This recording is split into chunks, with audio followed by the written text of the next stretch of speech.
You've got a deadline tomorrow, but instead of working, you're scrolling through social media or watching random videos. Why does this happen? Why is it so hard to just get things done? We've all been there. Procrastination can feel like an endless cycle of frustration. But what if I told you that procrastination isn't just about laziness or lack of willpower? It's something much deeper. In today's video, we're going to dive into the psychology of procrastination and explore how your brain is literally tricking you into putting things off. And most importantly, we'll talk about how to break the habit and get things done once and for all. I'll be talking about why procrastination happens, the science behind it, the different types of procrastinators, and how to actually overcome it, starting today. Let's dive in. Section 1. What is procrastination? At its core, procrastination is a form of avoidance. It's not just about being lazy or lacking self-discipline, though that's how it's often framed in society. Procrastination happens when we delay or avoid a task that we know we should be doing, but here's the catch. The task we're avoiding often feels overwhelming, stressful, or uncomfortable. So instead of dealing with it, we seek comfort in distractions. Things like checking our phones, watching YouTube videos, or mindlessly scrolling through social media. But why does this happen? Why do we choose the easy distractions over the more important tasks? Well, procrastination is linked to our emotions, and more specifically, to how we process negative emotions related to the task we're avoiding. When a task feels daunting, we experience negative emotions like fear, anxiety, or frustration. Our brain's natural response is to avoid these feelings, and that's where procrastination comes in. But in the long run, we only end up adding to our stress and anxiety by avoiding the task even longer. Let me give you a real-life example. Imagine you've got a big report to write, and the deadline is fast approaching. The idea of writing the report feels overwhelming. It's a big project, and there's pressure to get it right. Instead of starting, you find yourself scrolling through Instagram. The momentary distraction feels good because it provides a break from the anxiety of the task. But deep down, you know that you're only delaying the inevitable. So you keep procrastinating. The cycle continues, and eventually you end up working late into the night, feeling stressed and anxious. This is exactly how procrastination works. It's a way of avoiding the discomfort of the task, but the irony is that by avoiding it, we only create more stress and discomfort later on. So let's take a deeper look at why this happens. Section 2. The brain science behind procrastination. To truly understand procrastination, we need to look at the brain, specifically how our brains handle motivation and rewards. Our brain is wired to seek pleasure and avoid pain, and this is where procrastination gets tricky. When we have a task ahead of us that seems difficult or stressful, our brain activates the same neural pathways that respond to physical pain.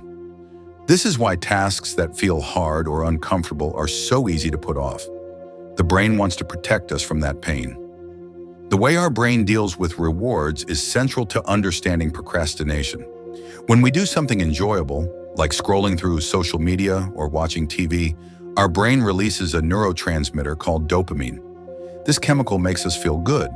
But when faced with a task that requires effort, like writing an essay or finishing a project, the brain doesn't get that same dopamine release. Instead, it feels neutral or even negative. So, in a way, our brain is wired to avoid tasks that don't offer an immediate dopamine reward. Let's look at a simple graph to illustrate this.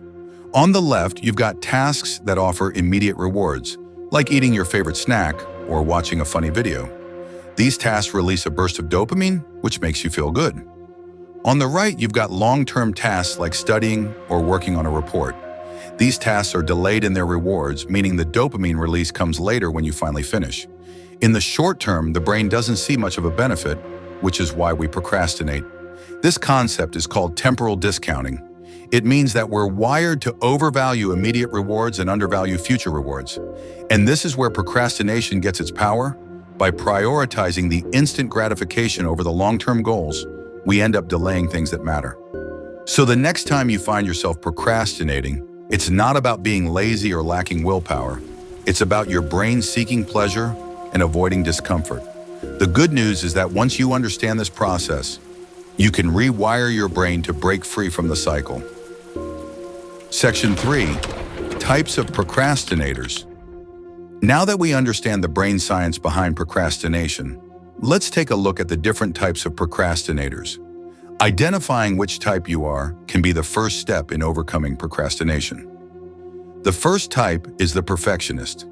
If you're a perfectionist, you might delay starting a task because you feel like you need everything to be just right. You spend so much time planning and thinking about every detail that you never actually get around to doing the work. You might think, I can't start until I have everything in place, and as a result, you keep pushing it off. Perfectionism can be paralyzing because you're afraid of making mistakes. But here's the thing, perfection is an illusion. No one ever produces perfect work on their first try, and sometimes you just need to get started. If you're a perfectionist, focus on progress, not perfection. Allow yourself to make mistakes and learn from them. Next, we have the avoider. Avoiders procrastinate because they want to avoid the negative emotions associated with the task, whether it's stress, anxiety, or even boredom.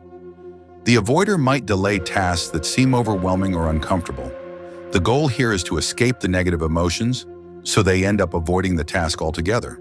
If you're an avoider, the key is to face your emotions head-on. Acknowledge the discomfort and tackle the task in smaller chunks. Breaking it down can make it feel less overwhelming. Finally, we have the doomer. The doomer procrastinates because they believe they'll fail.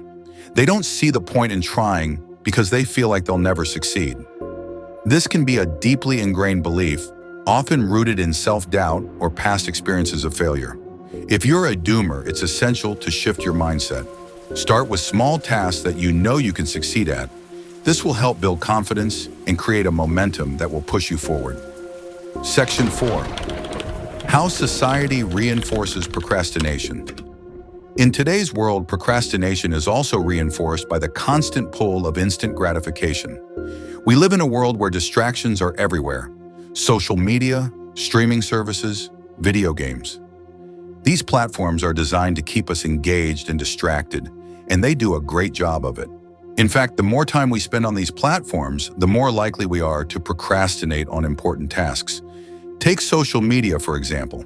The constant barrage of notifications, likes, and comments gives us a quick dopamine hit. It's easy to get caught in the cycle of checking your phone every few minutes because it feels rewarding in the moment. But what does that do to our productivity?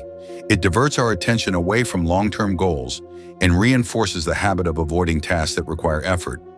The problem is that we've become conditioned to seek instant rewards. But the tasks we need to focus on often require delayed gratification. And because our brain craves that immediate satisfaction, it's easy to fall into the trap of procrastination. So, what can we do about this?